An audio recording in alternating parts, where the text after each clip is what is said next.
Chapitre 17. Lettre écrite au jésuite Le Tellier par un bénéficier, le 6 mai 1714. Mon révérend père, j'obéis aux ordres que votre révérence m'a donnés de lui présenter les moyens les plus propres de délivrer Jésus et sa compagnie de leurs ennemis. Je crois qu'il ne reste plus que 500 000 huguenots dans le royaume. Quelques-uns disent 1 million, d'autres 1500 000. Mais en quelque nombre qu'il soit, voici mon avis, que je soumets très humblement au vôtre, comme je le dois. Premièrement, il est aisé d'attraper en un jour tous les prédicants et de les prendre tous à la fois dans une même place, non seulement pour l'édification publique, mais pour la beauté du spectacle. Deuxièmement, je ferais assassiner dans leur lit tous les pères et les mères, parce que si on les tuait dans les rues, cela pourrait causer quelque tumulte. Plusieurs même pourraient se sauver, ce qu'il faut éviter sur toute chose. Cette exécution est un corollaire nécessaire de nos principes, car s'il faut tuer un hérétique, comme tant de grands théologiens le prouvent, il est évident qu'il faut les tuer tous. Troisièmement, je marierai le lendemain toutes les filles à de bons catholiques, attendu qu'il ne faut pas dépeupler trop l'État après la dernière guerre. Mais à l'égard des garçons de 14 et 15 ans, déjà imbus de mauvais principes, qu'on ne peut se flatter de détruire, mon opinion est qu'il faut les châtrer tous, afin que cette engeance ne soit jamais reproduite. Pour les autres petits garçons, ils seront élevés dans vos collègues, et on les fouettera jusqu'à ce qu'ils sachent par cœur les ouvrages de Sanchez et de Molina. Quatrièmement, je pense, sauf correction, qu'il en faut faire autant à tous les luthériens d'Alsace, attendu que dans l'année 1704, j'aperçus 2 vieilles de ce pays-là qui riaient le jour de la bataille d'Auchstätt. Cinquièmement, l'article des jansénistes paraîtra peut-être un peu plus embarrassant. Je les crois au nombre de 6 millions, au moins. Mais un esprit tel que le vôtre ne doit pas s'en effrayer. Je comprends parmi les jansénistes tous les parlements qui soutiennent si indignement les libertés de l'Église gallicane. C'est à votre révérence de peser, avec sa prudence ordinaire, les moyens de vous soumettre tous ces esprits revêches. La conspiration des poudres n'eut pas le succès désiré, parce qu'un des conjurés eut l'indiscrétion de vouloir sauver la vie à son ami. Mais comme vous n'avez point d'amis, le même inconvénient n'est point à craindre. Il vous sera fort aisé de faire sauter tous les parlements du royaume avec cette invention du moine Schwartz, qu'on appelle Paulus Spirius. Je calcule qu'il faut, l'un portant l'autre, 36 tonneaux de poudre pour chaque parlement, et ainsi, en multipliant 12 parlements par 36 tonneaux, cela ne compose que 432 tonneaux, qui, à 100 écus pièce, font la somme de 229 600 livres. C'est une bagatelle pour le révérend père général. Les parlements, une fois sautés, vous donnerez leur charge à vos congréganistes, qui sont parfaitement instruits des lois du royaume. Sixièmement, il sera aisé d'empoisonner monsieur le cardinal de Noailles, qui est un homme simple et qui ne se défie de rien.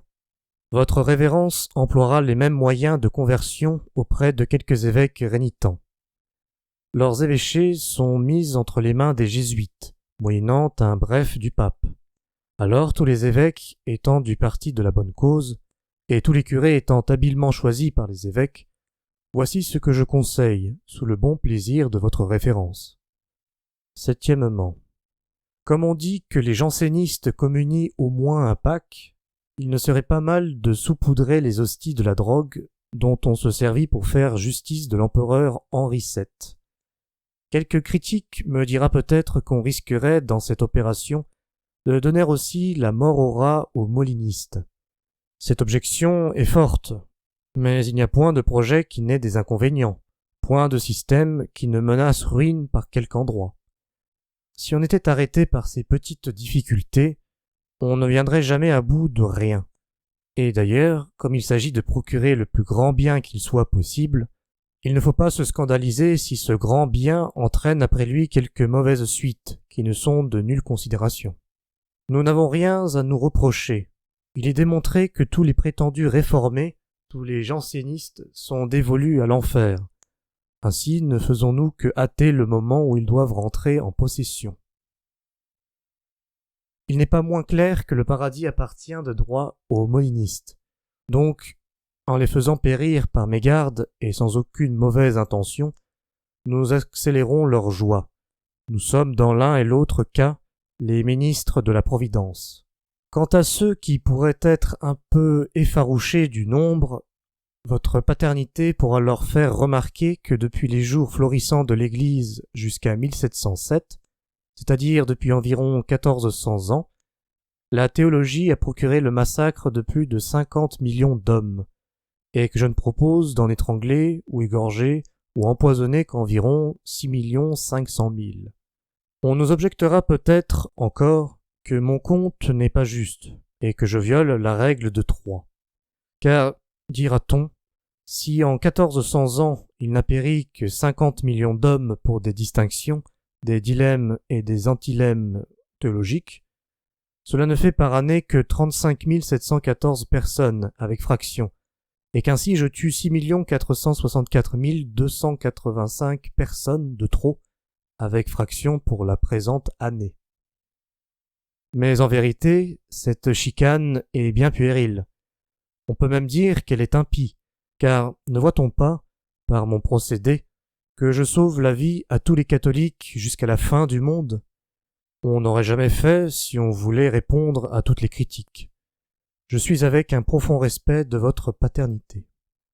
Le très humble, très dévot et très doux R, natif d'Angoulême, préfet de la congrégation. Ce projet ne peut être exécuté parce que le père Le Tellier trouva quelques difficultés et que sa paternité fut exilée l'année suivante.